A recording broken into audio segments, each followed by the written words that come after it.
Startup Podcast PH is co-produced by Sprout Solutions, Aperon, Tuala, Symph, Secuna, Red Circle Global, Maroon Studios, and Aim High. Check out our partners in the description. Welcome sa Startup Podcast PH, inspiring more Filipino entrepreneurs and innovators. Live tayo ngayon dito sa Adventures Innovation Center in Ateneo de Davao University, Davao City to interview their startup incubatees. We have Taco Dash, Buy One, Take One, Taco Joint in Davao City. And we have the founder, Charles Ramos. Hello, Hey guys, Charles. hello Kamusta? po. Okay lang po. Kayo po. Okay naman. And tacos, grabe, I love tacos. Buti na lang, nakakain na ako, so di ako lahat nagugutom. Pero kung gutom ako, for sure, baka gusto ko nang kumain ng tacos ni Taco Dash. But, ayun no, Charles, sige, I'll let you do the introduction. Ano nga ba ang Taco Dash? So, hello everyone. So, I'm the founder of Taco Dash. My name's Charles. And Taco Dash is the very first buy one, take one taco joint here in Davao City. And we offer it at a very affordable price of 159 pesos. Oh, buy And one, that's- take one. Yes po. Wow. So, you know how other taco joints offer just one taco and it almost costs about 120, 130. So you're buying both pieces for around 260 pesos. So we're trying to solve the problem of affordability of Mexican food here in Davao City. Because when you say Mexican food here in Davao City, ang automatic pumapasok yung Dirty Sanchez. Alam niyo yung Dirty Sanchez, sir? Wait, sorry. No. Dirty Sanchez. Ano po yan siya? Siya po yung pinaka sikat na dito po. Okay. Parang kung sabihin natin kung malapit kayo sa U-Belt, yung El Poco. Yes. Okay. And Oh. speaking of El Poco, Taco Dash was greatly inspired by Tots from El Poco. Oh. Mm-mm. And very inspiring yung story ni Tots eh. So, enough of that. So, sa business ulit. Yeah. Yung business po namin is, as I've said, the very first buy one, take one taco joint here in Davao City. Ayun. And we are the first to ever fully commit in this business po na very cheap po yung namin. So, asan yung shop nyo ulit? Nasa may La Pesina Street here in Davao City po. Very close lang po siya sa FG Davao. Yun po yung landmark niya. Ayun. Siguro let's talk about tacos muna para pampaano. Grabe. Actually, ako personally, I love tacos. Pero sige, can you muna, para sa mga nakikinig nito, para masarap sa tenga. Can you describe in audio form ang inyong tacos? So these are hard, parang taco shell na yung crunchy. Yes. Yung so po. Yung birria tacos po namin. So birria tacos, as we all know, is a beef stew simmered for around 3 to 4 hours in spices. So for example, yung onions, tomatoes, mga 5 spice, and other secret ingredients na hindi natin pwede sabihin kasi trade secret. Sure, of course. The process of making a taco is firstly yung beef. Okay. And birria taco, yung base niya talaga yung Nagugutom ako, kakakain ko lang. yung consomme. Yung consomme niya talaga. Okay, Kung saan nyo dinidip yung tacos. Okay. Kasi yun yung flavor na pumapasok sa beef mismo. And of course, yung marination process talaga ng beef, which takes about almost 24 hours. And so after nun, mga 3 hours, naluto niya na yung beef. So syempre, medyo malambot na. Shred niya na lahat. Tapos kung meron kayong tortilla wrap, mas better kung corn tortilla. Pero we use flour tortilla kasi yun yung mas accessible dito sa amin ngayon. And so syempre, dip mo sa oil, 'di ba? Tapos lagyan mo siya sa grill. Okay. Tapos lagyan mo siya nung cheese. Okay. Yung so soft to, parang soft na taco. yes po. Soft taco. Yeah, okay. Yung iba na rin yung hard. Parang meron din kayong hard. Yung hard na aming ina-offer lang, yung hard shell rather, is yung tostada. Okay. Yung parang disc na lang siya. Tapos nakatoppings na lang yung lahat. Okay. So, after nun, mas better kung mozzarella yung malagay niya. Amin, lang eh. Since we're Nakagutom naman to. since we're very, like, trying to minimize our costs and maximizing profit as it should be sa business talaga. We're using, like yung mga cheap na quick melts. Okay. Pero we're making sure na hindi ano yung quality. Quality, syempre. Mm-mm, Yeah. mm-mm. So, after various trials and error, nahanap rin naman namin yung tama na cheese na hindi rin na ano ng tao. So, after yun, ano mo na siya, na salpak mo sa griddle, to fold mo siya. Tapos, ang pinagkaiba lang rin ng aming birria taco, kasi mostly onions lang, di ba? Sa amin, meron kaming nilalagyan namin ng pipino. Cucumber. Tapos yung cucumber, tomatoes, and onions. Kasi wala ba usually ang taco na pipino? for me, Oo nga, kamatis lang usually. parang kamatis pati onions Saka lang mostly. onions, yeah. Lettuce, meron bang parang dahon? Parang wala yata. Parang Hindi iba na ba? yung may lettuce Okay. yata. Ang birria kasi talaga lang siya. Yung tortilla wrap, Okay. cheese, beef, pati onions. Yun lang talaga siya. Tapos, lang talaga, nalagay namin yung pipino, kamatis, pati kasi yung onions lang dati, parang yung may term kami ginagamit ng girlfriend ko, which is partner ko rin sa business. Yung wow. Wow factor. Parang pagkagat mo, parang kamusta yung product? Wow ba siya? Parang sa alam mo yung Cookie Master Boy? Nabot mo na ba yun? Cookie Master Boy, yung anime siya ng cooking na pag kumain sila, parang nadadala sa langit, ganyan. Yung wow. Parang yung Shokugeki no, so. Yes. Yun yung bagong version eh. Yun ba yung Food Wars? Food Wars. Yes. Parang ganun din. Nanonood ka pala nun, sir. No naman. Anyway. Okay, getting back to the topic. So, yun, parang gumaganon siya. Parang bland. Parang, kung sabihin pa namin sa Bisaya, yung sumol, parang madali kang magsawa. Kasi fatty na lahat eh. So, nung nilagyan ko nung cucumber, doon, tapos pinatry ko, market testing ko siya sa mga customers ko. Sabi nila ito, mas masarap ito. Yun yung wow. Malaki pala factor nung pipino eh. Wow. Kasi dumadagdag siya sa sa yung freshness. Kasi merong iba, pagkain kasi ng beef na lang, mabigat. Yun is parang umaano pa sila na, hala, sige pa order pa nga ng isa. So nakakarami sila, which is very good for the business. Parang siya, dumagdagdag siya sa kanilang appetite. Yes. That's interesting Tsaka while you were sharing this, parang naglalaway na nga ako dito mouth-watering. Ito yung pepino din diba? Parang water, parang siya eh. Yung fresh nga yung parang freshness niya. Ayun. Kumbaga yung menu nyo is birria tacos. Yes. May soft shell, may hard shell. Yes po. And then meron din, may flavors ba ito? Na lang po, masyado na po kasing, tawag mo nito, nakakalito ko. Okay. Mayroong chicken, mayroong pork. So beef lang talaga yung na-offer namin. Okay. Pero planning siguro kami mag-chicken in the future kasi ang liit talaga ng space namin, sir. Okay. Asa ngayon pa parang stall, ba? Or hindi po. Para lang po siyang sabihin yung, mga 3 square meters.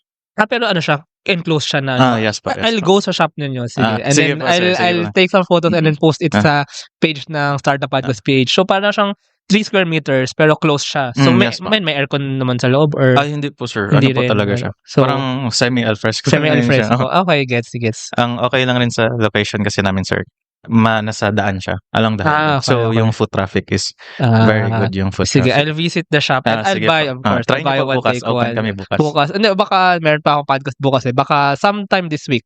Sige po. Nasa Grab na rin po. Grab. Every day naman kayo open and what time ba kayo open? Open na po kami from Tuesdays to Saturdays. Kasi po yung wala ngayon kasi it's Monday ngayon. Yes, kaya po. kandito. So actually Sunday and Monday po is dedicated as press day and prep day. Prep day. Kasi mahalaga dyan pala sa mga ganyang restaurants, yung freshness ng yung ingredients ninyo. Yes, so, po. usually that's the day you go to the market then, diba, to buy the ingredients. Yes, po. Every supply po dyan na, from restocking to the marination process ng mga beef. Kasi, mahirap okay lang ba swear words? Go ahead. Mahirap mag-fuck up sa service na industry. Okay. Kasi, true. kahit Like, kasi we're learning as we go pa naman rin. Yeah. Kahit sa Grab, meron talagang mga subtle na mga errors na kasi hindi mo lang naayos ng label yung food. Magrereklamo yung customer, Oo. Facebook pa kayo. Tapos nahuhulog rin naman talaga na preference. Yes. Oo. Kasi kung titingnan mo yung Grab ratings, I'm sure hindi pa man ganun karami. Pero majority 5 stars. Pero meron talaga iba na 3 stars yung kasi lang, subtle mistakes Hindi ba lang. dahil din yun sa, kumbaga, baka lang sa handling or parang habang nasa biyahe siya, baka naalog or something? Ay, po sir. Hindi Hindi naman. rin po talaga sir. Parang lang po talaga. Kasi ginagawa ko kasi naman most of the time. Kasi medyo busy po eh. Kasi sunod-sunod yung yung iba hindi na agad nalilabel. Tapos hindi namin na na i-inform sila na ito yung sauce, ito yung po. Kasi nga pa walang labeling. Wala pa pang label na Okay, so lagay. labeling. Pero okay lang po yun sa amin na reviews. That's po. Learning naman po Okay, talaga yan okay. siya as a starting business. Pero ang importante po sa amin yung lasa. Kasi yung packaging, yung mga madali lang po ano yun. Yes, Pero yung lasa yung mahirap True, baguhin talaga. And it's the something distinct talaga na and secret kumbaga ng ninyo as a brand. Yes po. Po kasi na umabot din po kasi ako sa point na believer ako ng quality over marketing. Yes, yes. So kasi for me po, as long as masarap yung food mo, dadayuhin ka talaga ng tao. Kasi kahit tago yung lugar mo, talaga yung tao. Pero proven ako dyan na mali. Sige, go ahead. Kasi in today's market, no offense, pero observation lang, grabe yung marketing, grabe yung hype. Pero pagdating mo sa lugar, ay, bakit ganun yung lasa? So, ngayon naman, ang problema ng aming store, which is we're gradually making ways to make it work, is ang marketing po talaga namin. Yes. Actually, for me, if I may be but in my opinion, actually, I'm a believer, same sa'yo, na quality first over marketing. Kasi, first of all, a good product will market itself, di ba? By word of mouth. And second, actually kasi, umuso kasi yung mga parang Instagrammable, mga TikTok-worthy na mga restaurant or mga food.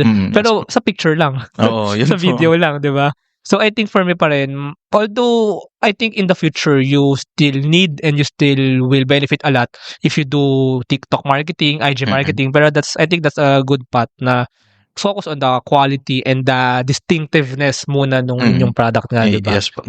And po, we greatly appreciate customers who are very vocal on their reviews regarding service, yung production, yung kasi baka yung customer mo may nakikita na point of view na hindi mo nakikita. Yes. Kaya yun, very open din talaga kami. Pero need mo rin i-filter kasi maybe yung iba very redundant na or mema lang. or lang para may masabi lang. Maraming ganun maraming ganun talaga. Kahit ako hindi ako exception dyan. May ibang businesses talaga na parang gusto mo lang may masabi ka. Pero hindi naman siya yung sinasabi na nagsasalita ka para makasama sa business nila. Parang for you lang as a point of view. Yeah. So rin talaga yung yung aware ka ng sir, nung Pinoy How To na YouTube channel. Hindi. Diyan ko kasi na yung as I've said kanina yung sa El Poco. Ang parang may nasabi kasi si Tots doon na which is talaga sa akin, yung tumatak talaga sa akin. Kasi na-realize ko to nung habang gumagawa ko ng business plan. Nakikinig ako tapos bigla lang parang may nasabi si Tots na selling food and having a food business are two different things talaga. That's nice. So yun, na-realize ko kasi dati ganyan ko, hindi, masarap ang luto ko. Okay na to. Pero, hindi mo na-realize yung, sige nasabi ko, yung marketing, yung the way mo i-costing yung food mo, from everything talaga, from up to down, from down to up na mga bagay. Need mo talaga i-consider lahat. Actually, that's a good point, Ang ganda Sorry, what's the quote again? Ano po? Selling food and doing a food business are Ayan. two different things. Selling food and doing a food business are two different things. Ano? Mm. Siguro, I want to highlight lang again, no? Kasi dito sa Startup Podcast, we talk about yung something new or parang yung edge nyo really as a business or parang how do you really penetrate the market? How do you really put yourselves out there? So, kanina you mentioned as a buy one take one taco joint, maybe may angle dito ng affordability or parang value for money. And when you mentioned about the quality of the food of the tacos, you put a lot of attention to detail din sa paggawa ng inyong food, Yes po. yung sa cucumber nga. And then I guess like in other perspectives, they can focus on like the branding, the marketing, or other things, So kayo ba, ano ba talaga yung parang edge nyo dito as a new taco joint in town, kumbaga? First of all, ang talaga is price. Price, okay. We are the most affordable taco joint you can find here in Davao City. Except for Taco Boy. Si Taco Boy is nasa siya, yung parang rock. So, parang medyo malayo siya sa aming Pero if you consider it sa ibang mga taco joints talaga here in Davao City, ang talaga namin po is yung price. Kasi in all of Davao City, kami lang yung nag-offer ng below 200 pesos na tacos po. And speaking of that, speaking of running the business and penetrating the market, kasi ito rin yung parang in a startup perspective, how you solve the problem Yes, of your customers. So, karamihan ba ng market nyo is like mga, sorry, correct me if I'm wrong, pero maybe like mga students or mga... Yes po. Nasa ganun. student market po talaga kami. Okay. Kaya nga po, ngayong summer, kasi majority ng bumibili sa amin na students are from Summer nga pala outside, ngayon, bakasyon ngayon. outside Davao. Ang iba nasa bakasyon yung mga ibang suki na students. So, we're really trying to go sa market ng mga young adults. Okay. Like, yung mga kaka-graduate lang, nag-work na. Yung mga nag-work na. Tapos, meron kaming ngayon, bago lang na pinost na video sa TikTok, which mahanap nyo sa aming TikTok na Taco Dash po, is nag-blow up siya mga around 22,000 views. So, doon na rin dumating yung mga working class, mga from other na mga lugar na babiyahe pa talaga sila from uptown to downtown para lang ma-try yung tacos po. So, yun po talaga. Pero, balik sa question. Sorry po. Medyo Go ahead. maraming sinasabi. It's okay. We love that in podcast. Mga madami sinasabi. So, po, naka-focus po talaga kami sa student market. Okay. Kasi, nung ginawa namin yung aming market research, majority po talaga ng students or rather, majority ng respondents, students po talaga yung nag-a-agree. Okay. Kasi majority po ng sabi natin nasa 35 to 60 na na frame ng respondents po. Ang sagot talaga nila is, bakit kami magbili ng taco kung pwede na naman kami magbili ng ulam at saka bigas para sa halaga na 159 pesos. So, doon namin na-realize, we should market more on students. Okay.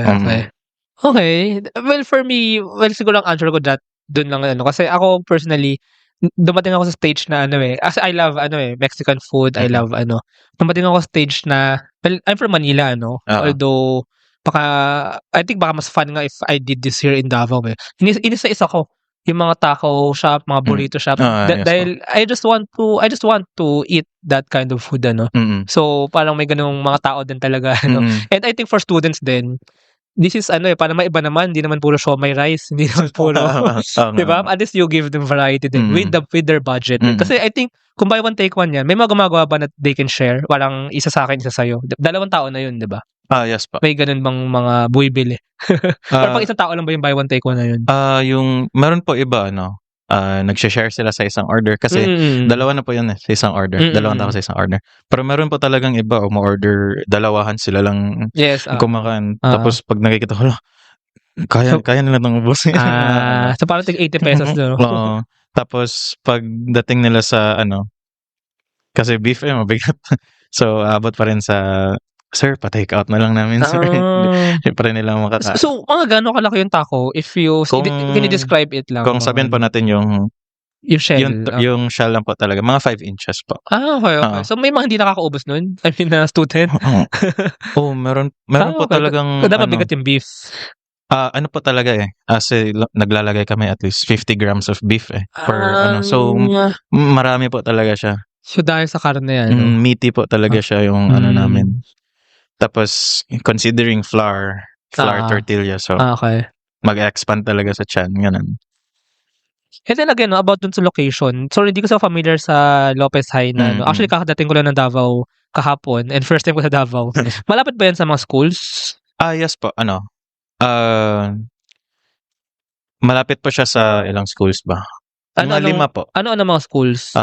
Davao Doctors, RMC, UIC, Brokenshire, okay. pati... Mga college to? Yes po. Okay. So, that's the market really, ano? Tapos, po, ang maganda lang po kasi dun sa aming location, corner lot. Tapos, merong mga sabi natin 3 simbahan. Yan that's po good. yung kinonsider ko. Pero downside lang, hindi kami open Sundays. Which is hindi ko pa kaya ngayon kasi student pa. Pero awa ng Panginoon, makaka-graduate naman ngayong June 21. Yeah. Actually, you're currently a student right now. But yes, before we go dun sa story, actually, another thing pala, kanina mention ko yung parang edge nyo sa affordability, edge nyo sa quality, and I think yung edge din to yung location kasi edge din to sa visibility and parang easy to access or to reach na go-to taco joint dito sa Davao City. Yes. But before we go sa story, a question lang about on how you provide this food or parang taco. So, ikaw mismo ba ang nagluluto? Ikaw mismo ang gumagawa? Ikaw mismo ang nagtatao sa shop? Yes po. For now, ako pa po. So, buong hours, you have classes din as a student? Meron po akong... So, actually, may workers po ako. Pero, okay. mostly po, hinahanap ko yung part-timer. Part-time students.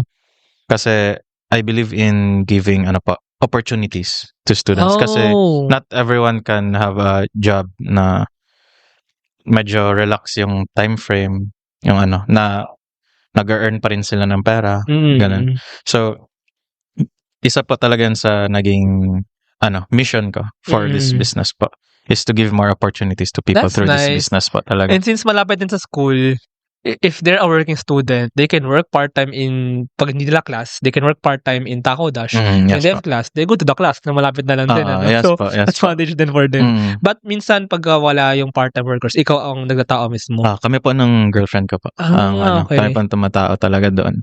So, naman po, kaya naman po. Pero working in a taco restaurant is not easy kung ikaw lang po talaga isa. Yeah. Kasi ikaw pa yung magkaka-cashier, ikaw yung magluluto. Marami kang sir, po talaga. Kung gusto nyo po talaga mag-taco restaurant, at least 3 persons po talaga. Kung dalawa lang kayo? Or lagi kayo 3? Kung dalawa pa, okay lang po. So, kung dalawa kayo, isa sa taco mismo, like yung preparing the food, isa sa cashier, ganun? Siya po yung, yung cashier na rin po yung magpapak. Siya na rin yung, kasi yung cook po is consistent po talaga yan. Always po talaga yung nagluluto. Okay. Pero kung wala naman pong ginagawa yung cook, sabihin natin, natapos yung, 5 order. Tapos, punta na naman po siya doon sa package. Mag-help siya package kaya okay, get. I like this talk kasi I'm an industrial engineer. So, this is called line balancing or parang pinabalance niyo yung work sa isang shop, no? So, that's a good idea, no, na the cook and the cashier will do their own jobs, but if they have idle time, they have free time, they can help sa packaging. Tsaka meron din dito yung parang kukuha ng orders from Grab, diba? Yes po. So, I think si cashier naman na si cashier na po yan lahat po. So, kung 3 po kami, ang nangyayari po niyan, kung sabihin natin meron yung aming part-time, ako naman po yung nagmamanage. Siya yung cook, yung girlfriend ko yung nasa cashier. Mas magaling kasi siya sa tao eh. Kasi rin yun, may PR, may pagkausap din yun sa mga tao, diba? Sa mga customers eh. Sanay yung girlfriend ko kasi student leader. Kung PR. Feel ko sir, kung magpupunta kayo ng USEP, magkikita kayo. Siya po kasi yung student regent doon. Okay. Yes, we will be having our podcast on sa USEP sa Wednesday in 2 days. Sige po. So, yun po, sinasabihan niya nga ako na hindi ka pwede sa pwede sa harap ng store. But you're the one talking to me now dito sa podcast. Okay ako sa mga ganito, sir. Okay, Pero okay, minsan okay. po kasi hindi mo maiwasan yung pagod. So yung iba na yung demeanor mo, Yes, true. iba na yung Pagpagod na, susungit na no? parang para sa'yo, hindi naman ako masungit. Yeah. Pero hindi mo napapansin yung the way mo kinakausap Yes, yung tao. true. Medyo ano na pala. Tapos medyo ano pa yung mukha ko. medyo maldito pa yung mukha ko. So, hindi ka pwede dito. Doon ka lang sa likod. Mag-manage ka lang ng operations. Ako, sige. Yan na lang gagawin ko. So, ayun, kung paminsan din talaga. So, balik tayo dun sa tatlong workers. May cook, may cashier. So, kung meron pang isang walang ginagawa, siya yung magda-delegate ng customers. Ako yung mag-check ng quality ng food ng aking cook. Okay. Or kung meron siyang hindi alam gawin, ako yung mag-swap sa kanya sa griddle. Okay, Ako yung tapos siya na naman mag-allocate ng wala pa kasing pwede na nakatayo lang. Yes, Everyone should be doing their part. Everything should be clockwork. Yes, in the kitchen po talaga. Yung shop ba, may mga upuan to? Or puro yes take out? Po. Meron po may mga sa upuan. labas. Meron din po sa loob. Pero Okay. sa loob, we can only cater about 3. Konti lang.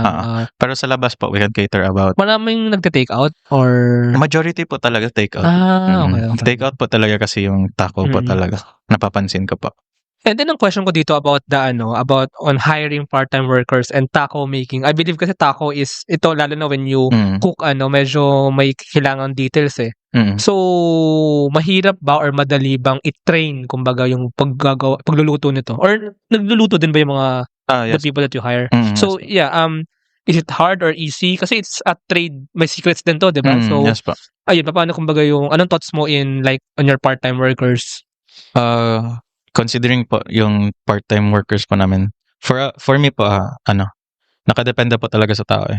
Meron po kasi iba, trabaho lang. Meron iba naman nagtatrabaho tapos willing to learn. Yun yung hinahanap ko. Yung quality yung attitude ng worker. Because, as same lang din sa business, it's not the business. It's the attitude towards the business. So, kung napapansin ko po na willing to learn. Hindi ko tinatago yung paano lutuin, ganun. What if willing to learn because they want to have their own taco business later? Share naman yung secrets. Even better. Okay lang. Even better. Okay. Kasi, rin sir, I'm advocating for entrepreneurship here in Davao City. That's nice. Okay. Though hindi ko pa alam paano ko talaga siya i-start yung advocate na yun. Pero, I really love supporting small business owners because hindi pa naman ako ganun kalaki, small business owner pa naman din po ako. Pero I've been there. I've been on their spot din na talaga na ma-appreciate mo yung work ethic, yung thoughts or small details sa product nila, sa branding nila. So, po talaga. Kung gusto nilang mag-start, okay naman po. Pero, ang hindi ko lang talaga mabigay, yung precise na recipe ng okay. So, parang yung sauce luto, gawa na siya. Yes so, po. Okay. So, nagigising ako maaga, nag-grocery na ako, ng mga niluluto ko na kaagad. Parang, kung sabihin natin, ako yung walking commissary. Okay, ako yung naglalakad na commissary doon.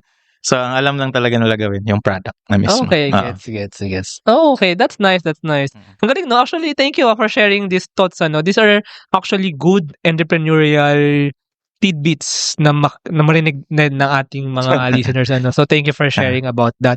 And actually, kudos sa pagiging advocate for entrepreneurship.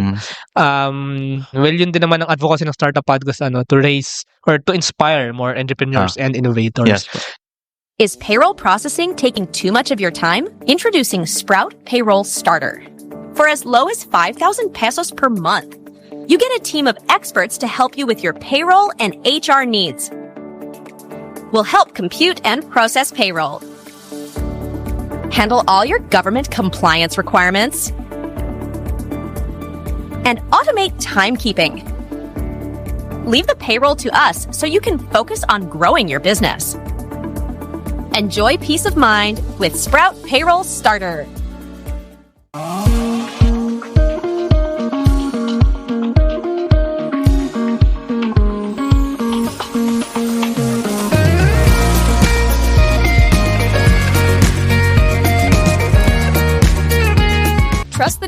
future with Twala. Secure and tamper-proof digital signature. Electronic notarization service. And custom AI agents for intelligent document workflows. Visit twala.io to learn more. In today's digital world, your organization needs more than just technology. It needs a strategic partner. At Symph, we build web and mobile apps that drive innovation for startups, enterprises, and organizations worldwide. Visit symph.co today. Protect your assets from bugs before bad hackers exploit them, and launch your products seamlessly with Secuna, your trusted partner in cybersecurity. Receive reports in real time and work with security experts to find bugs in your products before others do. Let's make your security our priority. Running a business? Make it smarter with Red Circle Global. Streamline operations, boost productivity, and manage everything in one powerful ERP system. Book your free business demo today at redcircleglobal.com, guided by one of our top experts. So actually, I'm very curious now on your background. So first, you're a student right now, ano? Yes Graduating po. Yes student po, yes sa po. Ateneo de Davao here, right? Yes po, yes po. Anong course mo nga ba? BS in entrepreneurship po. Based in entrepreneurship. I figured. And second question, or siguro pa-share lang yung background and then Mm. pa-share why did you choose entrepreneurship? Mm. How did you start the business? Mm-mm. And also, how did you become an advocate for entrepreneurs Ah. here in Davao? Okay po. So, ano lang sir, no? Okay lang medyo, ano lang, Go! ano tayo, parang a long time Go, ago. go, go, go. So, actually, hindi ko po talaga first choice ang entrepreneurship. Mm. Kasi in senior high school, I was a STEM student, STEM. pre-science. Mm. So, I was supposedly to go to med. Mm. So, shinare ko sa tatay ko. Ano siya? Bakit ka magme-medicine? Hindi ka naman masipag mag-aral. So, parang ano, subtle way lang rin ng pagsabi. So, parang na-realize ko, oo nga, no. Tapos, sabi niya, pumasok ka dito sa Entrep. Are your parents also businessmen? Ang tatay ko talaga yung businessman po. okay. So, parang na-convince lang nanay ko. Because, Oh. same po sa inyo, my mom is also, industrial engineer. Oh, okay. Yes po. Here in Here in Mindanao? Davao City po. Saan ang IE dito sa... Ano school? Sorry if I may ask. From Ateneo rin po. Mama Meron ko po. IE dito sa Ateneo de Davao? Yes po. Matagal na po. Matagal na pong IE okay, dito. okay. So, nangyari po nun, some people might say na yung, as always, yung parang Filipino culture na your parents chose your, for you. Pero I had the choice naman rin po na i-drop yung course kung hindi ko po talaga siya gusto. So, then came the pandemic. Parang nakahilata ka lang sa bahay. Ganun. So, napaisip ako, try ko kaya magbenta ng mga, computers. Computer parts. So, nagsimula sa parang sabihin natin, isang motherboard Oo. hanggang So techie ka dalawa. rin. Yes po. Mahilig po tayo Okay. mag-computer po talaga. So, using my knowledge on that, rin po, on that specific niche. So, nagsimula sa, sabi na, isang motherboard, isang keyboard, hanggang sa, naging 2, 3, 5. Pero, ang mali ko rin doon, which should be a great lesson din talaga sa lahat, I was not consistent. Kasi nung nagkapera na ako, okay na to, komportable na ako. So yun, hininto ko. Sustainability ng business. Okay. Tapos napunta ako sa mga bikes. Nagbenta rin ako ng parts ng bikes. Tapos once again, I was not consistent. Na-stop yung business. This was nung college ka na or senior high pa lang? College na po ako nito. Around, 2020? 2023. Okay. And you're taking entrepreneurship na rin natin. So at yes least po. you're practicing it na rin. So, ang biro ko nga sa mga kaibigan ko, I was a businessman and I was selling, kung sabihin lang natin, toothpick hanggang plato, hanggang baso, hanggang kutsara. Everything that I can find sa bahay talaga. Na wala nang kwenta, hindi na ginagamit. Instead of taking up space, why not make money from it? Okay. No. Because I'm a firm believer of there is money in everything. Oh. In everything you do, there is money. So, doon nahulog yung nagaan ko, okay pa lang entrepreneurship. No? Sige, patuloy ko na lang kaya. Kasi may pera na eh. And, sige, para na lang, mayroong transparency. I was earning about sabi natin 20,000 to 30,000 per month Wow. nung pandemic. Wow. So, yun nga, nakomportable. Wait, sorry, anong ginagawa mo? Basically, resell ba ito? Or... Buy and sell pa talaga. Galing Kasi wala na hindi ko na need ng storage, hindi na ako, kasi from parang online shop, dropshipping. from online shopping, drop sa bahay, may mag-chat, pa-pick up ko na lang doon. Okay. So, less hassle na on my part. Okay, Minsan, binabiyahe ko pa from Davao to Tagum para lang mabenta. Okay. Ganun. Okay. So, parang puro online mo lang ginagawa ito, no? Puro online lang talaga. Yes po. Diyan ko po na-appreciate yung Entra po through buy and sell. Pero as times go by, realize ko rin na hindi talaga, ang passion ko talaga is food. Food talaga yung passion ko. So, ayun, nagluluto ako, ganun. Pero hindi ko siya nahulog as business. Tapos, yung gawa kami ng business plan for ang first business plan. Part of the academics yan? Yes. Okay. So, ang first business plan talaga namin is yung feeds. Kasi nagmanukan rin ako dati. Okay. Maliit lang, mga 80, 100 heads. Okay. Tapos na-realize ko. Dahil mo na-try na business, ha? Oo nga, sir. At a young age, ha? Wow. Kasi, yun nga, sir, hindi mo alam ano yung mag-hit True. business talaga. So, need mo pasukan lahat. Okay, true. That's nice. Kung mag-fail naman, at least natuto ka. Yun yung hindi mababalik experience eh. So, yun nga po. Kasi na-realize ko dun sa chicken business ko, pinapatay ako sa feeds. Mahal ba ang feeds? Mahal po ang feeds. Sabihin mo po mga siguro 2,000 to 2,300 per sako. Tapos, dyan ko rin na-realize yung need mo talaga ng tao na quality. Kasi hindi quality yung tao ko nun eh. Parang naging learn as you go rin siya. So, instead na isang sako, 2 sako lang dapat binibili namin per batch ng manok, nagiging 3, naging 5. So, doon ko na-realize, mahirap ang ganito pala ng negosyo. So, kaya, hininto ko, tapos, napunta ako dito sa Taco Dash. Kasi, nag-iikot ako dito sa Davao. Ako, bakit ang mahal? Mahal ng lahat. Mga, as I've said, mga 260, ganun. Tapos, ang layo pa. Kasi dati pa, wala pa sa MTS si Dirty Sanchez. So, nasa pa siya, medyo malayo-layo rin yan dito, sir. Tapos, hindi ko alam na meron pa pala yan sila kumamos, ganun. So, I realized na, why not make a taco joint that is, masarap, mura, quality, and budget-friendly talaga siya. And bakit pala tacos? I mean, do you really like tacos na talaga? Yes, sir. Mahilig na po talaga. Mahilig ka sa food. Especially, mahilig ka sa tacos. Pati medyo magkalapit lang yung Filipino cuisine at saka yung yung Mexican. Ang pinagkaiba lang yung spices eh.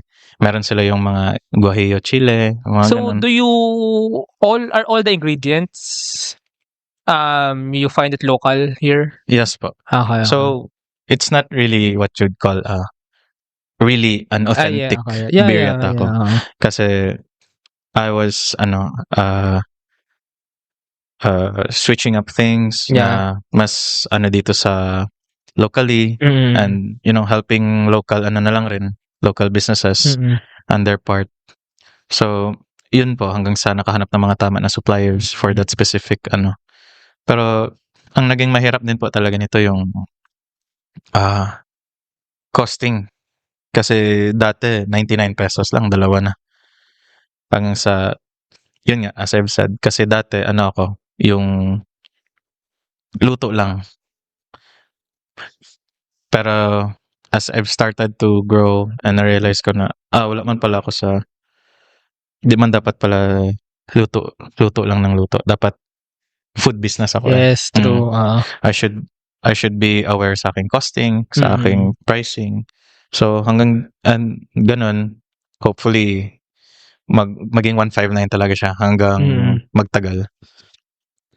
Na makuha rin talaga namin yung tama namin na po. And that's the thing actually ang takeaway dito is Well, yun ulit selling food is different from running a food business Ah. kasi ang food business, in a business, ang mahalaga dito yung sustainability Mm. ng operations or parang for me yung parang industrialness. Although food siya Mm. pero you need to make it parang consistently producing it and Mm. selling it to the people who want it, 'di ba? Yes po. And now siguro ang question ko you're a graduating student now and you've been doing the Taco Dash since when nga ba? Since October pa po. So, Since October sabihin po natin last mga, year. Yes po. So, sabihin natin mga 6-7 months na po kami 6-7 months. operating. Yeah, but you're a student. So parang how do you find the time to like balance it or maybe part din naman kasi talaga ng entrepreneurship to do this So, before po talaga, close kami every Monday and Wednesday. kasi may classes ka. Yes. So, ina-adjust ko yung aking time. So, hanggang umabot kami dito sa gold. Tawagin namin parang golden namin na schedule na. Imperfect na, From Tuesday to Saturday. Okay. Kasi, at open kami lang, sir, is from 6 p.m. to 12 a.m. Gabi to yes. midnight. Kasi, ang klase ko from morning to hapon. Okay. So, Di ka na nakakatulog niyan. 12 midnight. 12 midnight ka matutulog. I mean, sacrifices must be made okay, para sa success. Okay. So, yun po talaga, sir. Kasi, masama naman na may sakripisyo yung tulog. Pero, sir, mahirap, sir, na you were dealt with bad cards. Yeah, okay. So, need mo talaga po mag-effort para sa sarili mo. Well, tsaka masarap naman ng Mexican food pag gabi, tsaka for snacks to midnight snacks, tsaka yung mga students na nag-all-nighter, nag-aaral, tapos gusto ng dinner, mulang dinner or snacks, so Yes po. I think that this is also for that market. Anyway, I'm just, I just want to know then about partner mo dito, yung girlfriend, Yes po. paano mo siya napapayag na sumali sa iyong negosyo? Actually, hindi naman po siya partner sa kasulatan po talaga. Okay. She's helping me out sa sa business. And I'm planning to make her a partner na siguro pag stable na po talaga yung business. Okay. Kasi baka gumawa lang ang kasulatan na maging partner kita dito tapos suddenly parang ma-jinx. Mahulog lang kagad yung business. So medyo nakakahiya rin doon na part. Okay, yeah. So parang naging ko na lang po siya. Parang buong puso na lang po siya Okay, I see. tumutulong. Ganun po. Actually, personally, I'm amazed of your sharings kasi all of the things I'm hearing from you right now is kind of, to be honest, is kind of ahead for a student. Really, I have to say that. Na parang ang dami mo na experience really for business. Kasi you know the practical things to do in hiring, in managing the operations, all of those, like even yung choice mo nga ng quality over marketing. These are things that you don't necessarily learn in school, but you actually learn on the ground when you do. So, it's actually nice, na yun nga, kasi you've had past experiences na nag-build up to today. Yes po. So now, you're kind of making it now because of those experiences. And siguro let's mention na we're here right now in Ateneo de Davao University nga, specifically in Adventures Innovation Center.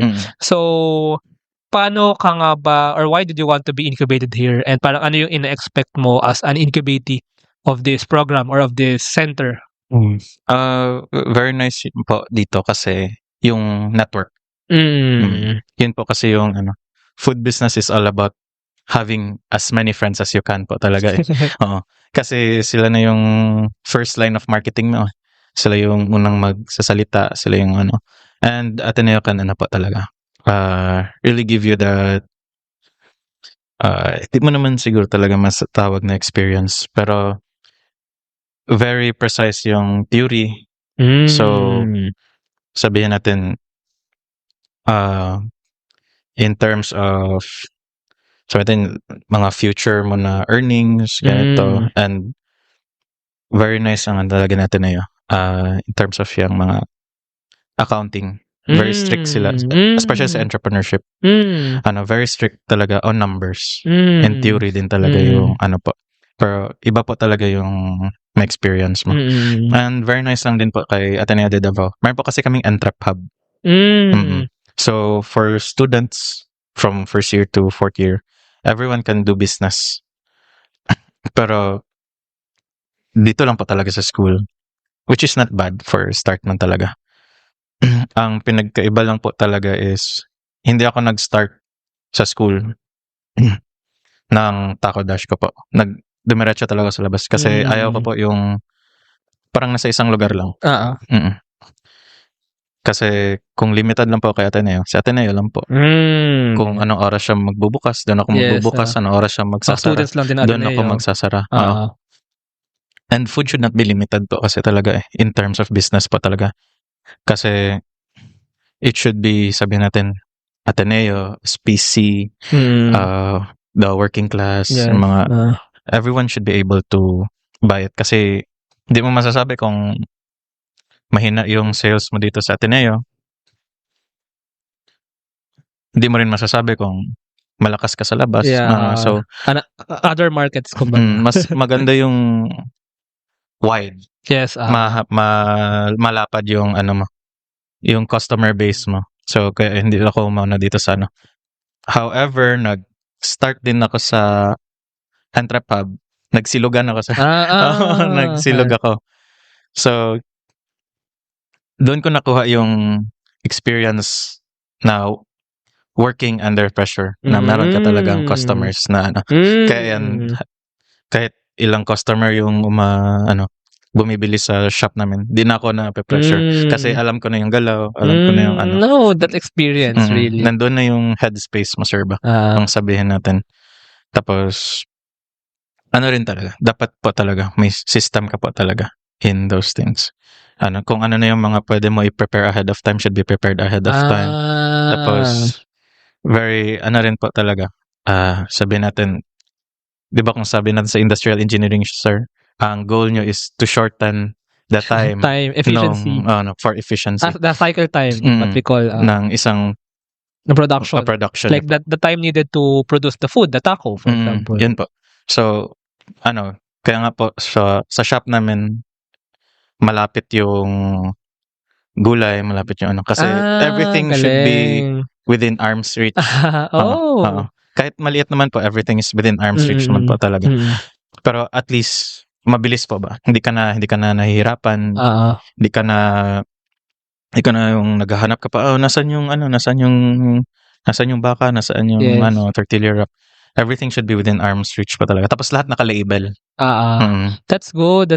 Tsaka important din for a taco joint yung somehow fast service or fast production of food kasi para hindi maghintay ng matagal, lalo na students ang iyong mga customers so baka medyo mataas ang energy so sir.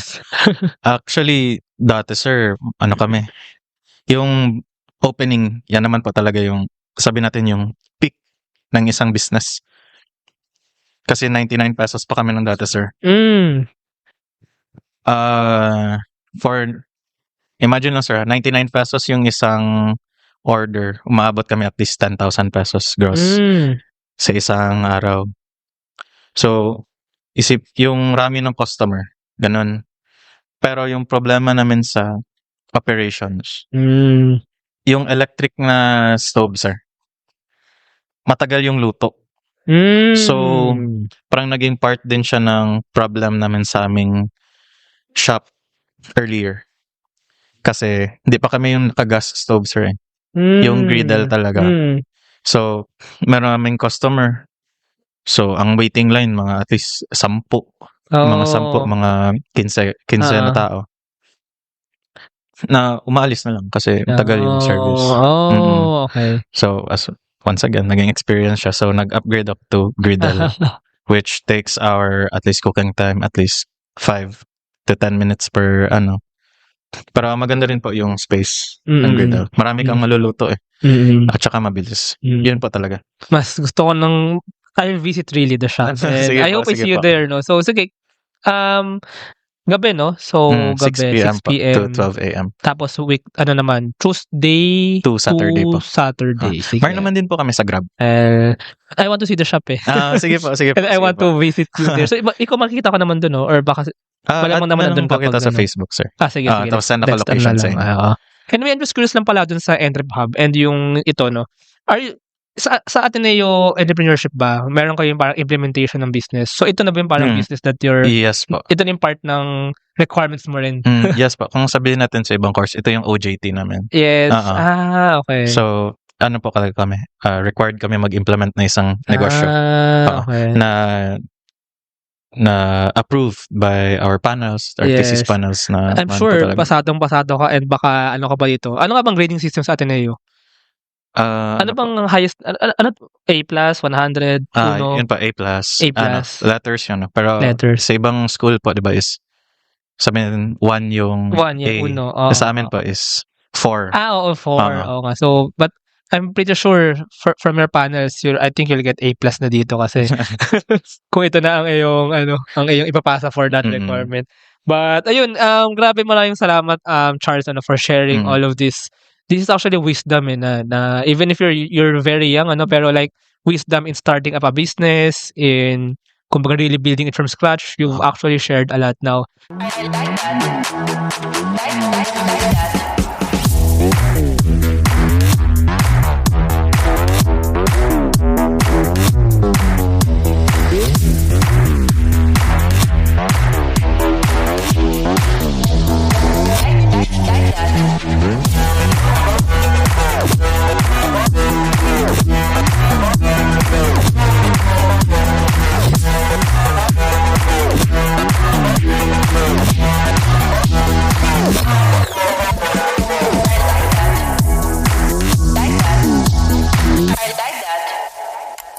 Introducing Aim High. Smarter construction management starts here.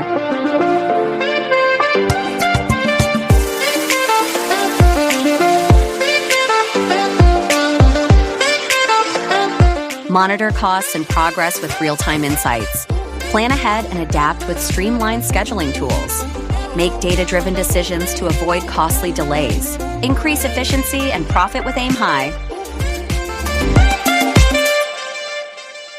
Siguro last question na lang for this conversation is, Yes po. anong future plans for Taco Dash?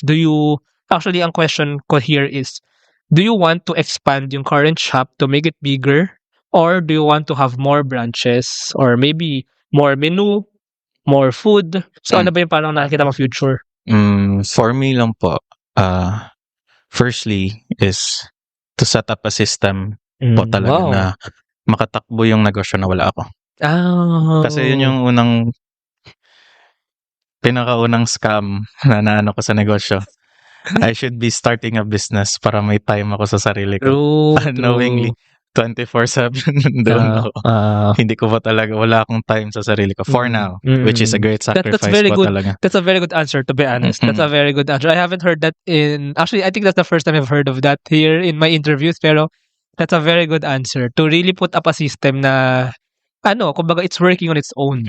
Right? That's the point of starting a business actually. To start, to set up a system that will operate really. Yes po. So, and a second is build up a community. Talaga. A community. Though may community na kami, maliit pa naman, pero at least expand it some more. Okay. Third is give more opportunities talaga for students because hindi lahat ng student po pwede maka-work. Kasi dapat meron kang ganito na experience, years of experience. And ang final po talaga is to add more branches. Here, to start here in Davao City. Davao City. Do you see like maybe outside Davao? Yes po. Yes po. And I think mag-work nga yung mga other branches if there's already a system that's working. Kasi yes po. that imposible you will manage that all of that branches So really you have to have a system put first and then replicate that system in other parts of Davao region or maybe outside Davao region in yes po. Mindanao, maybe Jensan, Cagayan de Oro, mga ganun ba? Actually po, I'm not really aiming for other parts in Mindanao. Parang sabihin natin gawin kong empire yung Davao. Where somehow yung Taco Dash is driving lang po, yung driving distance. Pero siguro po kung sabihin natin ultimate goal po talaga is somewhere around Quezon or Manila po talaga. Wow, okay. Kasi I like that. na Dati po may bistro po kasi kami. Mm. Mayroon kaming cook. He's from, I think, Bacolod. Mm. Oo. And masarap talaga yung luto. Kaya ito talaga na sinasabi namin sa family namin. Masarap talaga magluto mga Tagalog. Promise, masarap talaga. Sa ano, sa Pampanga, Mm. sa ganyan. Parang naano talaga ako Bicol. sa kanya. So, ganun ako. Tapos may na-realize ako sa bawat research ko. Mahilig talaga kayong kumain. Mm. Mga taga Manila, mga Mm. taga ano. Lalo na pag affordable. Tapos Mm. masarap. Tapos maganda yung ano talaga doon, yung market. Kasi maraming tao eh. Mm. Tapos kung mamamarket mo lang talaga siya ng maayos, nandoon talaga yung ano. For me lang po, Manila is a gold mine for business pa talaga. Parang it's, sabi natin sa US is the country of like dreams, ganun. For me, if you want to start a business na hihit talaga, especially food, Manila ka talaga. Actually, tsaka maraming tao sa Manila. Yes po. Tsaka, I think, parang blend na rin kasi siya ng mga, iba't ibang cultures, iba't ibang dila, iba't ibang panlasa. Yes po. So, I think there's a big opportunity nga there. So, I look forward to seeing you in Manila. in Soon, Taco soon, Dash soon. in Manila. Soon. For sure, I'll be one of your first customers. So, siguro, if siguro pumuesto rin kayo malapit sa mga universities, sa U-Belt sa Manila, pwede, in Manila mismo na city, or maybe sa Quezon City, sa malapit sa UP, sa Maginhawa. Are you familiar with Maginhawa Street? Hindi parang pa po. mga- Yung U-Belt lang po ang alam Sa ko. U-Belt, ayan. Yung mga naisip ko lang, either sa U-Belt or sa Maginhawa. Maginhawa yung parang sumikat din siya na street siya na puro mga restaurants. Yes May po. food fest na nga doon ngayon eh. Malapit sa UP, Diliman. Ayun. So, I think yun yung mga naisip kong pinapapwede for Taco Dash. Kaya nga po sir, pero yung pa talaga, yung business ideology po talaga ng Taco Dash was greatly inspired by Tots po talaga. Shout out kay Tots. Shout out Tots Ramirez. Shout out. Idol. Because ang napansin ko lang po, hindi naman po niya sinasabi. Pero sa interviews niya, parati siyang yung he's located in U-Belt. So, his market is from students. So, which is very tumutugma din siya sa business plan namin. So, iniisip ko talaga, I should be near schools in this business talaga. Kasi, ang students gusto talaga, medyo adventurous yung ngayon True. yung culture. Sama fresh natin grad actually. Hindi pareho nung sabihin natin yung medyo may edad na. Kasi pag may edad ka na, parang ka na doon ka na sa mga go-to mo eh. Well, that's good then if maging go-to si Taco Dash, So, pag go-to na, edi lagi nang may consistent buyers kayo. Ang medyo go-to lang sa amin yung students talaga. Students na ngayon. Pati for me talaga, food business is not about food lang eh. And it's not all about experience lang din. It's about building a connection sa yung customers talaga. So, kaya nga kahit medyo menacing ako tingnan. I really try to connect with my customers, kinakaibigan ko, and naalam ko talaga yung kanilang Okay. yung parang, hello, how was your day? Kumusta yung food? Tapos mag-share naman din. So parang barkada lang. I really want Taco Dash to be a homey vibe talaga. Okay. Like everyone should know everyone. Okay. Bagay ka sa Maginhawa. You research on that, but I think ganung vibes din sa Maginhawa ngayon eh. Parang mga food innovations, mga bagong foods, and then medyo community vibes din siya. So, yes po. ayun. But maybe if you plan to go to Manila na nga. Sige po. Kayo go to ko doon. Ayun. Grabe, thank you so much ulit, Charles, for sharing all of this. By the way, if our listeners, baka meron dyan nagugutom na, gustong bumili ng tacos from Taco Dash, or maybe they want to work with you, partner up with you, so how can they contact you? Maybe you can lead them to the Facebook page. Okay pa. So, you can find us at Facebook, TikTok, and Instagram. Just search Taco Dash. That's one word, or if the algorithm doesn't really give that kind of pwede naman din may space. But you can really find us Facebook and TikTok pa talaga kami mas active. Yeah. And you can find us sa Grab din pala. Yeah. And I'll also follow you and I'll go to your shop one of Okay these po. days. Thank you. Dito ba sa thank you. Davao, mga ano pa ako dito? 1 more week plus pa. So, Matagal-tagal pa tagal-tagal talaga pa. dito, May sir. mga madami pang interviewin. Okay po. So, ayun na yun. Thank you so much ulit, Sige Charles. po. Maraming salamat for this Mm. kwentuhan na maraming advice and wisdom. Thank you. Sige po. Thank you po. Thank you. And salamat sa mga nakinig. Bye, guys.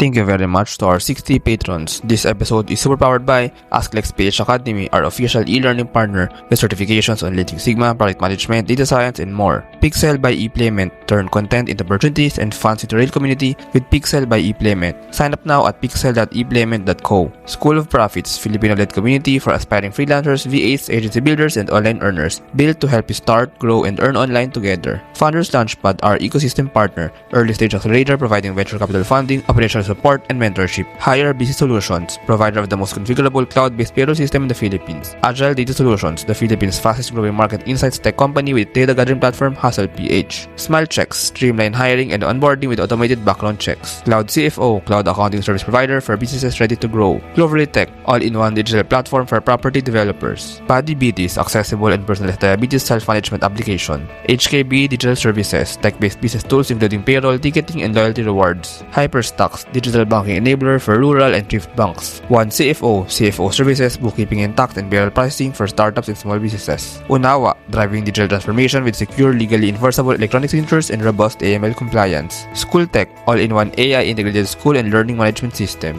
Better Support, a Manila-based BPO company. They have a referral program for people who can bring in new clients. You might know a Western-based business that needs better support. Britanna, enterprise-grade ERP solution that fits a small and medium business budget. Wonder Brand, data science-driven brand strategy and design for emerging markets. East Point Business Outsourcing Services, one-stop shop for streamlined business solutions for MSMEs such as business registration, bookkeeping, and more. Doon, Philippines' first fully insured peer-to-peer car-sharing marketplace. Divico Technologies Incorporated, IT solutions specializing in software development, blockchain smart contracts, digital wallets, and cybersecurity. Looking for buy and sell online with Sigurado sellers. NutriCoach, personalized nutrition and weight loss programs for you. This episode is powered by Lablag, Sugbodok, JIA Engineering Solutions, Algacon Aquafeeds 1ALJ, Grey Wolf Technologies Philippines, Pareto Consulting, Jure.ph, Big Giant Games, Pahatid PH, Wistless PH, Tech Tribe, Yay, Uplift Code Camp, Board Prep, Dohey Philippines, Edfolio, Hive Rooms, Kazam, CodeSham, Sirius MD. Support the podcast through the links in the description.